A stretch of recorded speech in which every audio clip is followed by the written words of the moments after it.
नमस्कार, मैं अलीशा। आप देख रहे हैं स्टेट मिरर हिंदी। नजर डालते हैं 25 बड़ी खबरों पर। बसंत पंचमी के अवसर पर तीसरे अमृत स्नान के लिए तीर्थ नगरी प्रयागराज में भक्तों की भारी भीड़। श्रद्धालु सवेरे से ही संगम में आस्था की डुबकी लगा रहे हैं। सरकार और मेला तंत्र सक्रिय है। पीएम नरेंद्र मोदी ने बसंत पंचमी की शुभकामनाएं दी। उन्होंने ट्वीट कर कहा कि सभी देशवासियों को बसंत पंचमी और सरस्वती पूजा की बहुत बहुत शुभकामनाएं। पीएम नरेंद्र मोदी की आरके पुरम में एक विशाल जनसभा। वहीं बीजेपी के लिए एनडीए के 247 सांसद आज दिल्ली में मंडल स्तर पर चुनाव प्रचार करेंगे। अरविंद केजरीवाल ने मुख्य चुनाव आयुक्त को चिट्ठी लिखी है। नई दिल्ली विधानसभा में आप कार्यकर्ताओं पर हो रहे हमले को लेकर चिट्ठी लिखी गई है। केजरीवाल ने चिट्ठी में मांग रखी है कि नई दिल्ली विधानसभा में इंडिपेंडेंट इलेक्शन ऑब्जर्वर नियुक्त किए जाएं। कांग्रेस महासचिव प्रियंका गांधी ने जनता को संबोधित करते हुए बीजेपी और आम आदमी पार्टी पर जमकर निशाना साधा है। कांग्रेस नेता और दलित ओबीसी अल्पसंख्यक आदिवासी संगठन परिसंघ के अध्यक्ष उदित राज ने अमृतसर में डॉक्टर बी.आर. अम्बेडकर की प्रतिमा के साथ तोड़फोड़ को लेकर आपके राष्ट्रीय अरविंद केजरीवाल के आवास के बाहर संगठन के विरोध में प्रदर्शन का नेतृत्व किया। केंद्रीय मंत्री चिराग पासवान का कहना है कि एक तरफ पीएम मोदी के नेतृत्व में देश ने विकास की नई ऊंचाइयों को छुआ है, दूसरी तरफ आप राष्ट्रीय राजधानी में हर जगह कूड़े के ढेर देख सकते हैं। दिल्ली में भारतीय नेवी हाफ मैराथन का उद्घाटन हुआ। मंत्री मनसुख मंडाविया ने मैराथन को हरी झंडी दिखाकर रवाना किया।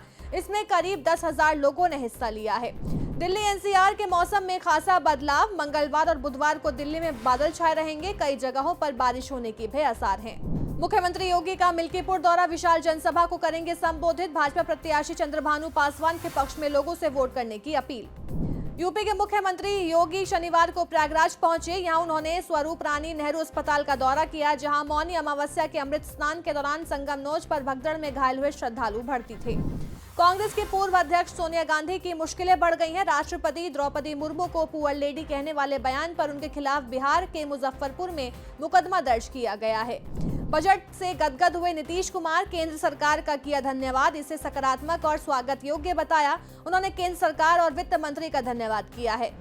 बजट को विपक्ष ने गरीब विरोधी बताया। बिहार विधानसभा में नेता प्रतिपक्ष और आरजेडी नेता तेजस्वी यादव ने केंद्र की आलोचना करते हुए कहा कि बजट के नाम पर बिहार को ठेंगा मिला है। पूर्व पुलिस महानिदेशक आरपी ठाकुर को 2 साल के कार्यकाल के लिए आंध्र प्रदेश सरकार का सलाहकार नियुक्त किया गया है।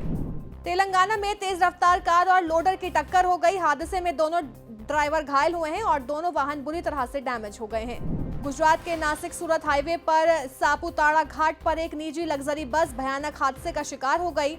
इस हादसे में 7 लोगों की मौके पर ही मौत हो गई, जबकि 15 लोग गंभीर रूप से घायल बताए जा रहे हैं। अमेरिकी राष्ट्रपति डोनाल्ड ट्रंप ने चीन सहित कई देशों से आयात पर भारी टैरिफ लगाने का ऐलान किया। कनाडा से आयात पर 25% टैरिफ लगाया। कनाडा के साथ मेक्सिको से आयात पर भी 25% टैरिफ लगाया गया है। संयुक्त राज्य अमेरिका की सेना ने सोमालिया में इस्लामिक स्टेट के ठिकानों पर हमला किया है। हमले में कई आतंकवादियों के मारे जाने का दावा भी किया गया है। इजराइल के पीएम के कार्यालय ने ट्वीट किया है कि पीएम बेंजामिन नेतन्याहू और रक्षा मंत्री ने इजराइल कार्ड्स अगले आईडीएफ चीफ ऑफ स्टाफ के रूप में मेजर जनरल इराइल जमीर को नियुक्त पर सहमति व्यक्त की है। यूक्रेन के राष्ट्रपति जेलेंस्की ने कहा है कि संघर्ष को लेकर अमेरिका और रूस के बीच वार्ता से यूक्रेन को बाहर रखना बेहद खतरनाक होगा। राष्ट्रपति जेलेंस्की संघर्ष विराम की योजना तैयार करने के लिए कीव और वॉशिंगटन के बीच गहन वार्ता की मांग भी कर रहे हैं। भारत और साउथ अफ्रीका के बीच आज under 19 women's T20 world cup. South Africa ने टॉस जीतकर पहले बैटिंग चुनी है। भारत और इंग्लैंड के बीच 5 मैचों की T20 सीरीज का आखिरी मुकाबला आज मुंबई में खेला जाएगा। टीम इंडिया ने सीरीज में 1-3 की अजय बढ़त बना ली है। भारत ने पहला, दूसरा और चौथा मैच जीता था, जबकि इंग्लैंड को तीसरे मुकाबले में जीत मिली थी। अपने बेबाक फैशन के लिए मशहूर सोनम कपूर ने दिवंगत डिजाइनर रोहित बल को समर्पित एक फैशन इवेंट में रैंप वॉक किया। इसी दौरान दिवंगत डिजाइनर को याद करते हुए अभिनेत्री काफी भावुक हो गईं और रैंप पर अपने आंसू नहीं रोक पाईं। मलयालम फिल्म निर्माता रोशन द्वारा निर्देशित उनकी पहली हिंदी फिल्म देवा 31 जनवरी को रिलीज हुई थी। एक रिपोर्ट के मुताबिक अब तक इस फिल्म ने 11 करोड़ तक की कमाई कर ली है।